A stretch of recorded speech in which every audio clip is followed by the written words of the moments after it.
देख रहे हैं मिरर मीडिया। मैं हूं आपके साथ चंद्रा सिंह। स्वागत है आपका जोहार झारखंड में। चलिए रुक करते हैं आज की सुर्खियों पर। रांची में अवैध गन फैक्ट्री का भांडाफोड़, 19 हथियार बरामद, एक गिरफ्तार।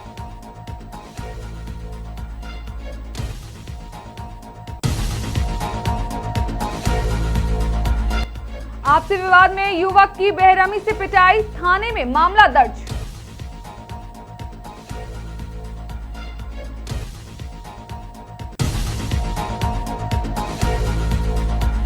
मुख्यमंत्री हेमंत सोरेन ने रजरप्पा में मां छिन्नमस्तिका की पूजा, राज्य की सुख समृद्धि की कामना।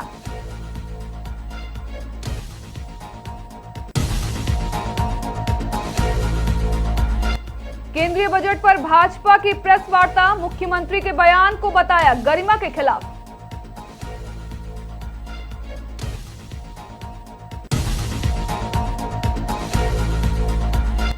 एयरपोर्ट जैसा बनेगा Ranchi railway station, London Japan model पर वर्ल्ड क्लास विकास।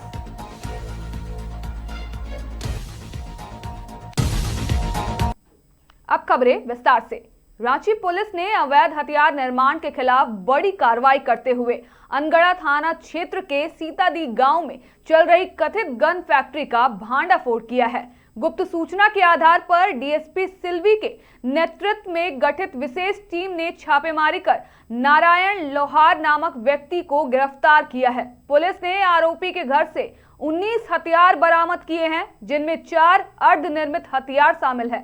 साथ ही हथियार बनाने के औजार भी जब्त किए गए हैं। ग्रामीण एसपी के अनुसार आरोपी पिछले 5 वर्षों से अवैध रूप से हथियार बनाकर 10 से 15 हजार रुपए में बेच रहा था। आरोपी को आर्म्स एक्ट के तहत जेल भेजा जा रहा है और उससे जुड़े नेटवर्क की जांच जारी है। दिनांक 6 फरवरी को सूचना प्राप्त हुई थी कि सीताडी गांव में अनगढ़ा थाना अंतर्गत एक व्यक्ति के द्वारा हथियार का निर्माण किया जा रहा है और उसे बेचने का काम किया जा रहा है। तो उक्त सूचना के आलोक में डीएसपी सिल्ली के नेतृत्व में एक टीम का गठन किया गया, जिसमें थाना प्रभारी अनगढ़ा ने जाके उस मिनी गन फैक्ट्री पे रेड किया और वहाँ पे एक व्यक्ति को पाया। उसका नाम नारायण लोहरा है। वो पहले लोहार का काम करता था, धीरे धीरे वो गन बनाना सीख गया और एक गन लगभग 10-15 हजार में वो बेचता था और उसके घर से 19 आर्म्स बरामद हुए हैं और कुछ अर्धनिर्मित आर्म्स, 4 अर्धनिर्मित आर्म्स बरामद हुए हैं और जो पूरा टूल किट है जिससे वो आर्म्स बनाता था वो भी बरामद हुआ है। तो ये एक संज्ञेय अपराध है और उसने कोई लाइसेंस और कुछ भी प्रोड्यूस नहीं किया। धनबाद जिले के भिस्टीपाड़ा शीतला मंदिर के समीप छेड़खानी का विरोध करने पर युवती के भाई के साथ बेरहमी से मारपीट का मामला सामने आया है। पीड़िता ने पड़ोस के युवक पर छेड़खानी का आरोप लगाया है। विरोध करने पर आरोपी पक्ष के लोगों ने मिलकर उसके भाई अभिषेक कुमार के साथ मारपीट की, जिसमें उसके सिर में गंभीर चोट आई है। घायल को पहले सदर अस्पताल और बाद में एसएनएमसीएच रेफर किया गया। वहीं पीड़िता ने धनबाद थाना में लिखित शिकायत दर्ज कराई है। पुलिस के अनुसार एक पक्ष से आवेदन मिला है। मामले की जांच की जा रही है और जांच के बाद आगे की कार्रवाई होगी। भिस्तीपाड़ा का ये बगल में ही रहता है। उसका बाप का नाम सुरेश यादव है, बेटा का नाम मुकेश यादव, विकास यादव, राजीव यादव। वो तीन लड़का 4 लेडीज थी जी। 4-3-7 हो गए। 4 देखिए, उसका 2 बहुत ही सुरेश यादव का, एक उसकी बीवी और एक उसकी बेटी काम करते। वो लोग मतलब बराबर वो लोग का नजर ऐसे ही रहता है। वो लोग 5 भाई है, तो हमेशा कुछ ना कुछ हमेशा गाली गलौज भी, कुछ गंदे तरीके से, मतलब हमेशा टोंट कसना। कभी बाहर जाते हैं तो बाहर जाती है तो ऐसे वैसे, मतलब हमेशा उनका नजर वैसा रहता है। 5 भाई है वो लोग। तो अभी हम वैसे हुआ तो फिर हल्ला किया तो मेरे भाई आए हमको बचाने के लिए। तो जैसे वो बचाने आए तो फिर वो लोग मतलब हाथापाई हुआ उसमें। तो वो साहिबगंज जिले के मिचा चौकी में लंबे समय से चली आ रही जल जमाव की समस्या को लेकर उपायुक्त हेमंत सती ने आज स्थल का निरीक्षण किया। उन्होंने रेलवे स्टेशन परिसर सहित प्रभावित इलाकों का जायजा लिया और स्थानीय ग्रामीणों से बातचीत कर उनकी समस्याएं सुनी। ग्रामीणों ने बताया कि बरसात के दौरान जल जमाव के कारण आवागमन पूरी तरह बाधित हो जाता है। उपायुक्त ने जल निकासी की अस्थायी व्यवस्था का भरोसा दिलाते हुए संबंधित विभागों को नाला और सड़क निर्माण की तकनीकी डीपीआर शीघ्र तैयार करने का निर्देश दिया। साथ ही बरसात से पहले अस्थायी राहत कार्य सुनिश्चित करने के आदेश दिए। हमारे साथ साथ हमारे सम्मान को बढ़ाते हुए हमारे वार्ड वाले, हमारे वार्डवासियों का भी सम्मान इसमें बढ़ा है कि सबका सोच सकारात्मक है, सब एक जैसे हैं और सब अच्छे को अच्छे और बुरे को बुरे बोलने वाले लोग हमारे वार्ड में रहते हैं।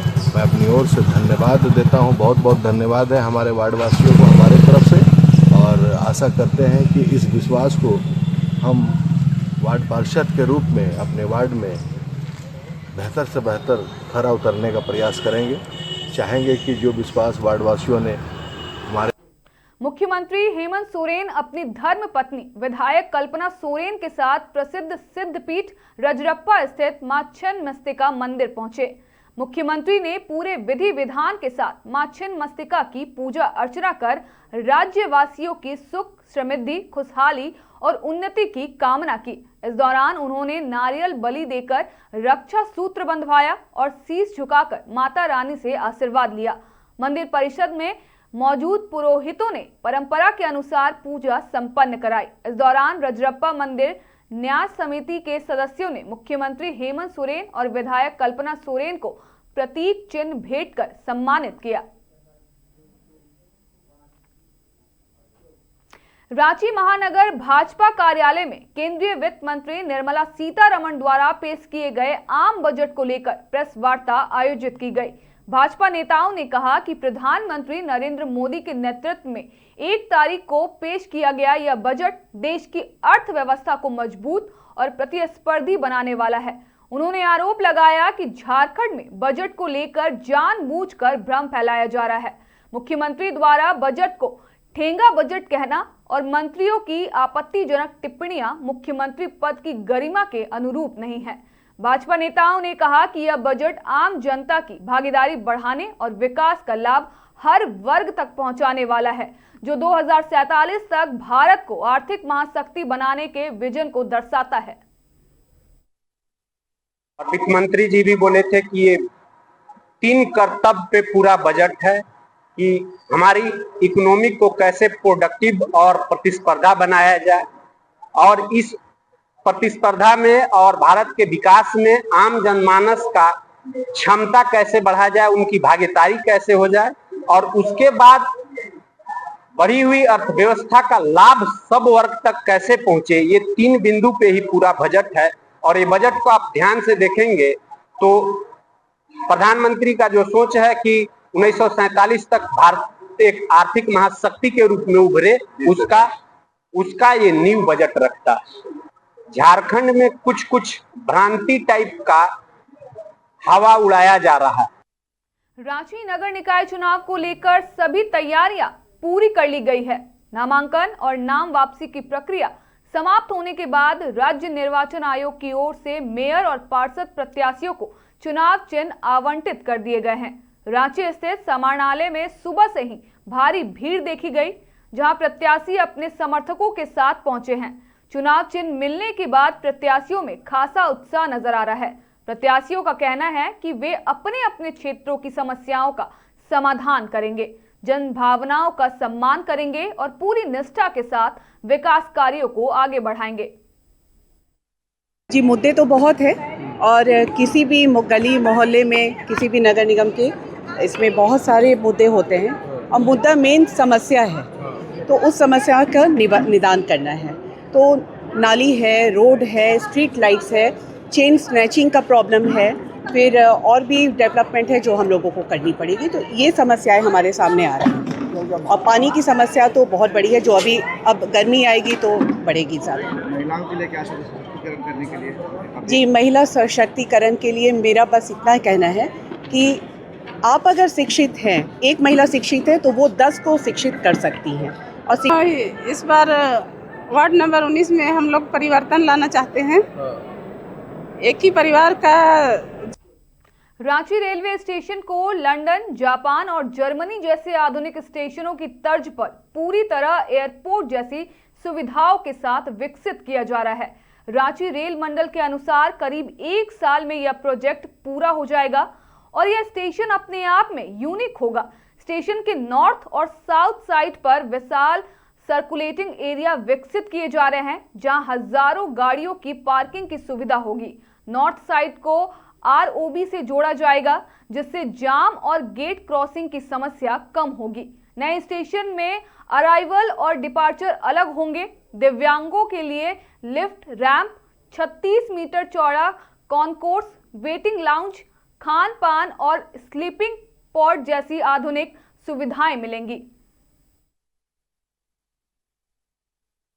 अपने आप में रांची यूनिक स्टेशन रहेगा। पहले तो मैं ये बता दूं कि रांची में दोनों साइड में अगर आप देखेंगे जो उसका जो सर्कुलेटिंग एरिया जो डेवलप होगा दोनों में, अगर आप जाके साउथ में आज भी देख सकते हैं, मैसिव सर्कुलेटिंग एरिया है। मतलब जो रांची की सबसे बड़ी समस्या थी कि गाड़ियों को आने और जाने में जो होती थी बिल्कुल जगह भर जाता था, क्योंकि आजकल हम सब मिडिल क्लास और सब लोग जो है 4 व्हीलर से ट्रैवल करते हैं और सब कुछ है। तो आप देखोगे कि जो सर्कुलेटिंग एरिया बहुत ही विशाल बनाया गया है। मतलब आराम से आपका 1000 कार अगर पार्क हो जाए तो कोई, मैं बहुत कम कह रहा हूँ, अपने आप में कई स्टेडियम के बराबर का वो सर्कुलेटिंग एरिया है। तो करीब करीब 14,000 स्क्वायर मीटर में वो पूरा सर्कुलेटिंग एरिया है आपका। उसके अलावा वो जो हमारा सर्कुलेटिंग एरिया है वो नॉर्थ साइड से ROB के थ्रू भी कनेक्टेड रहेगा। मतलब जो उस तरह है वो ROB से सीधे सीधे रेल ओवर ब्रिज बन रहा है, जो कि जुलाई में वो भी कंप्लीट हो जाएगा। इस जून या जुलाई में कंप्लीट हो जाएगा, काम उसका भी चल रहा है, ऑलमोस्ट पिलर खड़े हो गए हैं सब। जो गेट की समस्या रहती थी लोगों को क्रॉस करने में, वो समस्या काफी हद तक कम होगी। फिलहाल के लिए इतना ही। बाकी तमाम खबरों के लिए देखते रहें मिरर मीडिया।